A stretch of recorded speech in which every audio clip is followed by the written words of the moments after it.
साफ टाइम्स में आपका स्वागत है। मेरे साथ बातचीत करने के लिए एमआईएम के संयुक्त सचिव बिहार के जो हमारे साथ बातचीत करने के लिए मौजूद है। सबसे पहले तो आपका स्वागत है हमारे चैनल में। बहुत बहुत धन्यवाद आपके चैनल को और आपकी पूरी टीम को। जी, सबसे पहला सवाल ये होगा कि आपके मिथिला में दरभंगा में जो एम्स का मामला जो जोरों शोर पे चल रहा है, राजनीति कही जा रही है, बंद नहीं कर रहा है, इसको लेके क्या कहें? देखिए, एम्स का जो मुद्दा है ना, वो चोर चोर मौसेरा भाई है। केंद्र सरकार और बिहार सरकार दोनों मिल करके जो है मिथिलांचल का जो आवाम है, गरीब है, दलित है, पिछड़ा वर्ग है, अति पिछड़ा वर्ग है और प्रगतिशील वर्ग में जो गरीब लोग हैं, उनके मान सम्मान और इज्जत प्रतिष्ठा के साथ ये केंद्र का भी सरकार और बिहार का भी सरकार दोनों जो है खिलवाड़ किया जा रहा है। मैं आपको बता देना चाहता हूँ कि एम्स का जो जिस स्थल पे निर्माण होना था, उस स्थल पे पूर्व में कम से कम सैकड़ों बिल्डिंग जो जिसमें डॉक्टर्स का क्वार्टर था, जो नई नई बिल्डिंग थी, उस बिल्डिंग को जो है बिहार सरकार के द्वारा जो है तोड़ करके और टेंडर करके मिट्टी भराई का भी कार्य किया गया। लेकिन इन लोगों का मंशा जो है वो वोट का राजनीति कर रहा है, जिसके वजह से कभी यहाँ स्थल लाया जाता है, कभी शोभन ले जाया जाता है, कभी अशोक पेपर मिल ले जाया जाता है। तो इन लोगों का मंशा नहीं है बनाने का, इस वजह से जो है इस तरह का खिलवाड़ यहाँ के लोगों के साथ किया जा रहा है। आने वाले समय में जो है मिथिलांचल का आवाम जो है दोनों सरकार से हिसाब और किताब दोनों चीज करने के लिए मिथिलांचल का जनता, दरभंगा का जनता जो है तैयारी कर रही है। तो निश्चित रूप से आने वाले लोकसभा के चुनाव में 2024 और 2025 विधानसभा चुनाव में इन दोनों पार्टी के लोगों को जो है मिथिलांचल की जनता, दरभंगा की जनता जो है खदेड़ कर भगाने की काम करेगी। लेकिन माननीय नीतीश कुमार जो मुख्यमंत्री बिहार के, उन्होंने साफ तौर पर कहा कि हम जो है जमीन मुहैया करा दिए, लेकिन केंद्र सरकार की मंशा सही है, इसके आप सबसे पहले कि बिहार के मुख्यमंत्री को चाहिए था कि 87 एकड़ जमीन जो है, जो डीएमसीएच के अंदर जो माफिया है, सरकार किसी का भी हो, राष्ट्रीय जनता दल का हो कि भाजपा का हो कि जदयू का हो, किसी का भी सरकार हो, लेकिन वो जो माफिया जो है उस माफिया को पहले वहां से हटाया जाए। और जो कई सरकारी कर्मी हैं जो कि पदस्थापित डीएमसीएच में थे, वैसे वैसे लोग जैसे 87 एकड़ जमीन को कब्जा किए हुआ है, तो नीतीश कुमार जी पहले इसको कब्जा मुक्त करावे और ऑटोमेटिक एम्स बन जाएगा। जमीन कहीं खोजने की जरूरत नहीं है। दरभंगी खां जमीन डोनेट किए हुआ है डीएमसीएच में, और दरभंगा महाराजा डोनेट किए हुआ है। सारा साक्ष्य हम लोगों के पास में है। मिथिलांचल की जनता और दरभंगा के जनता को जो नीतीश कुमार भी ठग रहे हैं और देश का प्रधानमंत्री नरेंद्र मोदी भी ठग रहे हैं, यहाँ इनके एमएलए ठग रहे हैं, इनके एमपी ठग रहे हैं। आज बद से बदतर हालात जैसे दरभंगा का है, लगातार यहाँ उनका विधायक है, किसी भी तरह का जनता के ऊपर कोई ध्यान नहीं, लगातार उनका 5वीं दफे जो है इनका लोकसभा का सांसद बन रहा है। सारा चीज जो है ठग पड़ा हुआ है, ये लोग ठग रहे हैं आवामों को, लोगों को, गरीबों को। आगामी जो लोकसभा चुनाव होने वाला है, उसको लेकर आपकी पार्टी क्या तैयारी है? देखिए, हमारी पार्टी सीमांचल में बहुत मजबूत है और मेरे नेतृत्व में मिथिलांचल में बड़े पैमाने पे जो है सदस्यता अभियान के माध्यम से एक एक लोग जुड़ रहे हैं, जिसमें दलित भी बड़े पैमाने पे जुड़ रहे हैं, सवर्ण के लोग भी जुड़ रहे हैं हमारे साथ, अल्पसंख्यक भी जुड़ रहे हैं, मुसलमान भी जुड़ रहे हैं, पिछड़ा वर्ग भी जुड़ रहे हैं, यादव समाज के भी लोग जुड़ रहे हैं। तो इन लोगों का जो रवैया है, आज देश को आजादी हुआ 70 साल से ऊपर हो गया। 70 साल में कुछ दिन जो है कांग्रेसी हुकूमत चला है देश में, कुछ दिन जो है ये अभी भाजपा का हुकूमत चल रहा है। ये लोग बेरोजगारी, लोग भूखा मर रहा है। आज देख लीजिए कि इंडिया, भारत, आर्यावर्त, हिंदुस्तान, 4 चीज हिंदुस्तान को जाना जाता था। आज सिर्फ भारत नाम को लेकर के जो है 1400 करोड़ केंद्र सरकार जो है राशि खर्चा किया, जो गरीब जनता का राशि जो है जो कि टैक्स लगता है आज गरीब जनता के ऊपर, पानी पीने पे टैक्स, खाना खाने पे टैक्स, सड़क पे चलने पे टैक्स। ये कैसा मेक इन इंडिया है और ये कैसा जो है हिंदुस्तान है।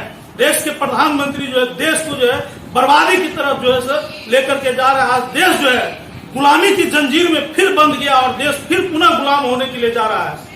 आपने जुड़ने की बात कही कि लोग एमआईएम से जुड़ रहे हैं, लेकिन मेरा सवाल ये है कि कुछ दिन पहले जो दरभंगा के मशहूर एक्टिविस्ट है और मुस्लिम बेदारी कारवां के राष्ट्रीय अध्यक्ष नजरे आलम साहब, वो पार्टी में जुड़ते हैं, आपके तुरंत वो रिजाइन देते हैं, इससे आप क्या कहेंगे? देखिए, नजरे आलम साहब को मैं नाखून से लेकर सर के बाल तक जानता हूँ।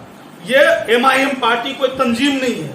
एमआईएम पार्टी पॉलिटिकल पार्टी है और ये 27 ईस्वी में जो है ये इस पार्टी का स्थापना हुआ था। इससे पुराना पार्टी सिर्फ एक पार्टी कांग्रेस पार्टी है, जो उसके अलावा जितने भी पार्टी हिंदुस्तान के अंदर में वो सारा पार्टी नहीं है। तो नजरे आलम साहब को तंजीम चलाने का उनको आदत पड़ा हुआ है। इस वजह से जो है वो पार्टी में आते और जाते रहते हैं, तो इससे कोई फर्क नहीं पड़ता। एक अगर नजरे आलम चला गया उससे कोई फर्क पड़ता है, दूसरा नजरे आलम आ जाएगा, तीसरा नजरे आलम आ जाएगा। एक कलाम अगर चला जाता है उससे पार्टी को कोई फर्क नहीं पड़ता। पार्टी तो समुंदर होता है। अच्छा, इंडिया गठबंधन में जो है ओवैसी साहब को शामिल नहीं किया गया है, ये तो बहुत बड़ी बात है। इसको लेके क्या? देश का प्रधानमंत्री जिसको बनना है, या तो राहुल गांधी बनेंगे या बिहार के मुख्यमंत्री नीतीश कुमार जी बनेंगे, तो जिसको बनना है वो न शामिल करने की बात करेगा। एक शायरी के माध्यम से मैं आपको बता देता हूँ कि रंग लाती है हिना पत्थर पे घिस जाने के बाद, सुरखुरू कहलाते हैं इंसान ठोकर लग जाने के बाद। अगर नहीं शामिल करेगा तो हमारी पार्टी सीमांचल में भी चुनाव लड़ेगी, मिथिलांचल में भी लड़ेगी, मगध में भी लड़ेगी, सारण प्रमंडल में भी लड़ेगी, और मजबूती से हमारे पार्टी की तैयारी चल रही है। 40 लोकसभा सीट पे हमारा काम चल रहा है। जिस सीट पे हम मजबूत अपने आप को महसूस करेंगे उस सारे सीट पर चुनाव लड़ेंगे।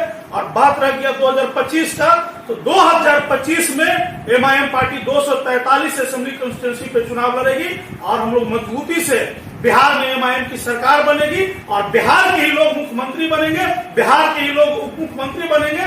तमाम चीज जो है तैयारी हो रही है। मैं अपने नेतृत्व में जो है मिथिलांचल में एक बड़ा सा झंडा बुलंद करने का काम करूंगा। कम से कम कितने सीटों पे आप लड़ेंगे? मिथिलांचल पे सारी सीट पे चुनाव लड़ेंगे हम असेंबली का, और लोकसभा का चुनाव मधुबनी भी लड़ेंगे, दरभंगा भी लड़ेंगे, समस्तीपुर भी लड़ेंगे। लेकिन सवाल ये भी है ना कि लोग जो आपको जब चुनाव लड़ते हैं तो लोग आपको वोट कटवा करता है। देखिए एक चीज हमको बताइए, हमारे पास 20 वोट का हम मालिक है, 20% वोट का, 20% मुसलमानों का वोट है, और सिर्फ वाहिद लीडर बैरिस्टर असदुद्दीन ओवैसी साहब पूरे हिंदुस्तान में मुसलमानों का वकालत करते हैं, दलितों का वकालत करते हैं, और बिहार में जो है अख्तरुल ईमान साहब जो है वकालत करते हैं मुसलमानों का और दलितों का। तो हम 20% वाले हैं जो वोट कटवा हो गया। जो कुर्मी या कोई 2% या 4% है वो जो है बड़ा लीडर हो गया। यादव कितना परसेंट है? 12% है। हम कितना परसेंट मुसलमान है? 20%। हमारी आबादी ज्यादा हुई। लालू यादव तो बोलने का काम किया था 1990 में कि जिसकी जितनी भागीदारी उसकी उतनी हिस्सेदारी। कहां चला गया आपका सामाजिक न्याय, धर्मनिरपेक्षता? हर सदियों से दरभंगा में 3 मुसलमान असेंबली चुनाव लड़ते थे, कहां चला गया? आज बिहार से जो है मुसलमानों का राजनीति हाशिया पे चला गया है। आप देख लीजिए, मैं नाम गिना देता हूं। मोहम्मद शहाबुद्दीन साहब जो सिवान का शेर थे, सारण का शेर और सारण का सुल्तान कहलाते थे, उनके राजनीति को हाशिया पे ला दिए। आज सीमांचल में तस्लीमुद्दीन साहब सीमांचल का शेर कहलाते थे, उनके राजनीति को हाशिया पे ला दिया। उनके 2 बेटा को लड़वाने का काम कर दिया राष्ट्रीय जनता दल। आज अली अशरफ फातमी साहब जो मिथिलांचल का रीढ़ कहा जाता था, उनकी राजनीति हाशिया पे आ गया। आज अब्दुल वारी सिद्दीकी को उखाड़ करके फेंक दिया। ललन सिंह जाते हैं कोर कमेटी का मेंबर बनते हैं, अब्दुल वारी सिद्दीकी पटना में बैठते हैं, अली अशरफ फातमी दरभंगा में बैठते हैं। तो वोट हमारा और हुकूमत तुम्हारा, ये नहीं चलेगा। पूरे बिहार का मुसलमान, पूरे हिंदुस्तान का मुसलमान, पूरा आवाम समझ रहा है कि ये जो पॉलिटिकल आदमी है, ये क्षेत्रीय पार्टी है, ये भाजपा का भय दिखा करके ठगना चाह रहा है। गरीबों को बरगला कर, मुसलमानों को बरगला कर, दलित वर्ग को बरगला करके जो है सवर्ण को बरगला करके वोट लेने का काम करता है। और जात पात, हिंदू मुस्लिम, गाय गोबर करके ये लोग बरगलाने का काम करता है। इस चीज को आप सभी लोग समझ गए। हमारे पार्टी में तो उत्तर प्रदेश की बात लीजिए या और आप बिहार का बात लीजिए, बड़े पैमाने पे स्वर्ण जो है जुड़ रहे हैं। पंडित हरी सिंह मिश्रा जी जुड़े हुए हैं, दरभंगा में जो है ब्रिजमोहन झा जी जुड़े हैं, गगनदेव झा जी जुड़े हैं जी, पंडित मदन मोहन गामा जी, तमाम लोग हर्षोल्लास के साथ जुड़ रहे हैं और एमआईएम पे विश्वास कर रहे हैं। क्यों विश्वास कर रहे हैं? कि उनका जो नेतृत्व करता, उनके जो लीडर है वो नमाजी है, ईमानदार है, कभी झूठ नहीं बोलते। जितने पार्टी के लोग हैं, सारे पार्टी का जो लीडर है वो झूठ पे झूठ बोलते हैं, जनता से वादा करके जाते हैं। प्रधानमंत्री जी 2014 में वादा किए थे प्रत्येक साल 2 करोड़ नौजवानों को नौकरी देंगे। अभी बिहार में सरकार नहीं बनी है, तेजस्वी यादव घोषणा किए थे कि पहली कलम से पहली कैबिनेट में 10 लाख युवाओं को नौकरी देंगे। क्या हुआ आपका वादा तेजस्वी जी? आपको मैं भी जानता हूं, आप युवा हैं और आपने जो युवा के साथ घोषणा किया उस पर आप खरा नहीं उतरे। आने वाले समय में बिहार में भी और मिथिलांचल में भी युवा आपके बात को ध्यान में रखेगा। और वहीं पे गांधी मैदान से, जो पटना का ऐतिहासिक गांधी मैदान है, बिहार के मुख्यमंत्री नीतीश कुमार जी घोषणा किए 10 लाख नहीं, हम 20 लाख परमानेंट नौकरी देंगे। आज मनरेगा का हाल बद से बदतर है। आज लोगों को इंदिरा आवास नहीं मिल रहा है, प्रधानमंत्री आवास बंद है, लोग युवा नौजवान पढ़ लिख करके सड़क पे घूम रहे हैं। आज लोग खाने के लिए मर रहे हैं, दिन खाते हैं गरीब, तो रात को जो भूखे सोना पड़ता है। सारा चीज पे आपने टैक्स लगा दिया है। बिहार सरकार का भी वही रवैया है, केंद्र सरकार का भी वही रवैया है, झूठा आश्वासन देकर। इसीलिए आने वाले 2024 में जो है ईट से ईट जनता जो है बिहार को और मिथिलांचल का बजाने का काम करेगी, क्षेत्रीय पार्टी को और राष्ट्रीय पार्टी को। लेकिन क्या आपको लगता है कि इंडिया गठबंधन में जो आपकी पार्टी में शामिल नहीं किया गया है, कम से कम जितनी और पार्टियां हैं उनको शामिल करना चाहिए? देखिए, अगर भाजपा को हराना है तो जो इसके नेतृत्व करता है उनको सभी लोगों के कदम में कदम मिलाकर चलना चाहिए। और बात रह गया कि आप जातिगत अगर लोगों को जोड़ रहे हैं तो सबसे बड़ी आबादी 20% का मुसलमान है।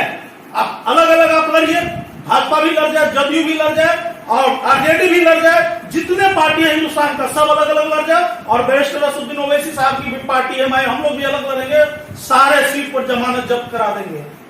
तो जो सबसे बड़ी चीज है उसको आप खोज नहीं रहे हैं।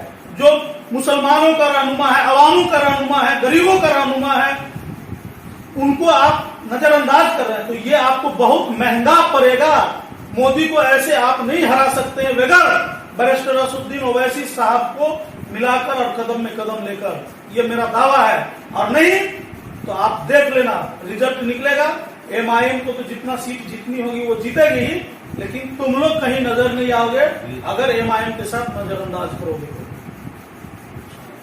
ठीक है, बाकी आपने सुना कि हमारे साथ संयुक्त सचिव थे एमआईएम बिहार के, उन्होंने तमाम बातों का जो है सही तरीके से जवाब दिया और पूरी तरीके से उन्होंने कहा कि जो है एमआईएम जो मजबूती से जो है इस बार चुनाव जो है लोकसभा का लड़ने जा रही है। बाकी आपका इस वीडियो में क्या कहना